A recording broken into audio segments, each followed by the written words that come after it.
Hello friends, welcome to Manisha ஏகான் channel. இன்றைக்கி நம்ம கிச்சனில் ப்ரோக்கோலி சூப்பு எப்படி செய்யறதுனா பார்க்க போகிறோம். வாங்க வீடியோக்குள்ளே போகலாம். அதுக்கு முன்னால் மனிஷா ஏகான் சேனலை சப்ஸ்கிரைப் பண்ணாதவங்க சப்ஸ்கிரைப் பண்ணி வச்சுக்கோங்க. அடுப்பை பற்ற வச்சுட்டு ஒரு குக்கரை வச்சுக்கலாம். குக்கரில் ஒரு 2 ஸ்பூன் அளவுக்கு எண்ணெய் விட்டுக்கலாம். எண்ணெய் நல்லா காஞ்சதும் கொஞ்சமாக சீரகம் சேர்த்துக்கலாம்.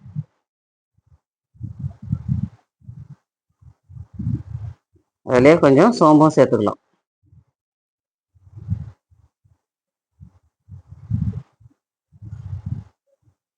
ரெண்டும் நல்லா பொரிஞ்சு வரட்டும்.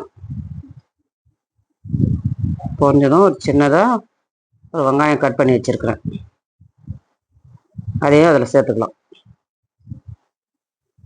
சின்னதாக ஒரு தக்காளியும் கட் பண்ணி வச்சுருக்கேன், அதையும் அதில் சேர்த்து ரெண்டத்தையும் வதக்கி விட்டுக்கலாம்.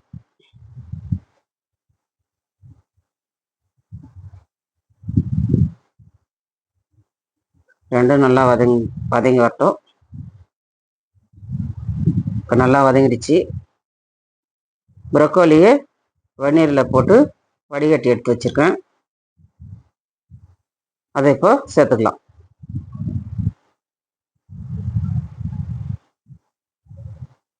சேர்த்து நல்லா வதக்கி விட்டுக்கலாம். கொஞ்ச நேரம் வதங்கினதும் ஒரு ஸ்பூன் அளவுக்கு இஞ்சி பூண்டு பேஸ்ட் போட்டுக்கலாம். நல்லா கலந்து விட்டுக்கலாம். இப்போ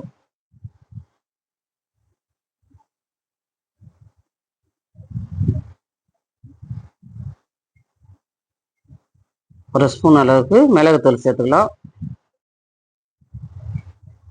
கொஞ்சமாக கரம் மசாலா ஒரு ஸ்பூனும் சேர்த்துக்கலாம்.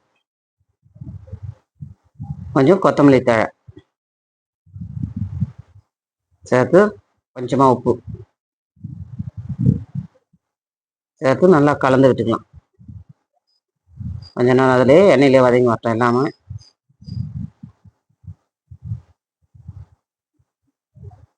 தீயை லோ ஃப்ளேம்லேயே வச்சு வதக்கி விட்டுக்கலாம். இப்போ நல்லா வதங்கிடுச்சு. சின்னதாக ஒரு உருளைக்கிழங்கும் கட் பண்ணி சேர்த்துக்கிறேன், அதையும் வதக்கி விட்டுக்கலாம்.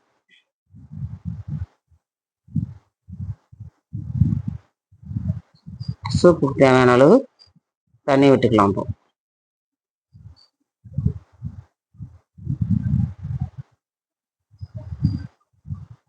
கலந்து விட்டுட்டு குக்கர் மூடி போட்டு ஒரு 3 விசில் விட்டு எடுத்துக்கலாம்.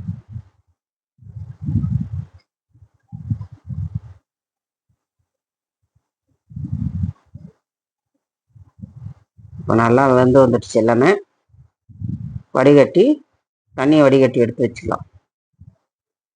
ப்ரொக்கோலியை நல்லா ஆற வச்சு ஒரு மிக்ஸி ஜாரில் சேர்த்துக்கலாம்.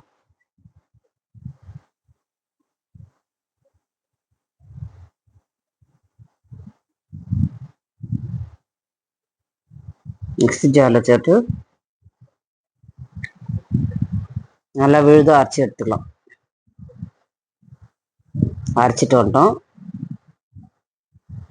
இப்போது வடிகட்டி எடுத்து வச்ச அந்த வேக வச்ச தண்ணியிலேயே குக்கர் அடுப்பில் வச்சு அரைச்ச விழுதியும் அதில் சேர்த்து ரெண்டுத்தையும் எல்லாம் கலந்து தேவையான அளவுக்கு தண்ணி விட்டுக்கலாம்.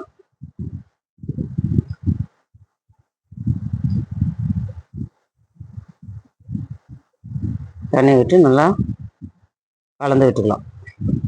இப்போ உப்பு மிளகுத்தூள்லாம் நமக்கு காரத்துக்கு தேவையான அளவுக்கு சேர்த்துக்கலாம் இந்த டைமில் கூட. ஏன்னா ஒரு நிமிஷம் நம்ம கொதிக்க வைக்க போகிறோம். இன்றைக்கி நான் கார்ன்ஃப்ளவர் மாவு எதுவும் சேர்க்கல, நீங்கள் தேவைன்னா சேர்த்து செஞ்சுக்கணும். ஒரு நிமிஷம் நல்லா கொதிச்சு வரட்டும். கொஞ்சமாக மிளகுத்தூள் நான் சேர்த்துக்கினேன்.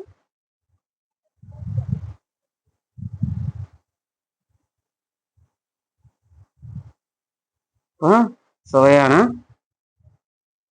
ப்ரொக்கோலி சூப் ரெடி ஆகிடுச்சு. நீங்களும் இதே போல் செய்து பாருங்கள்.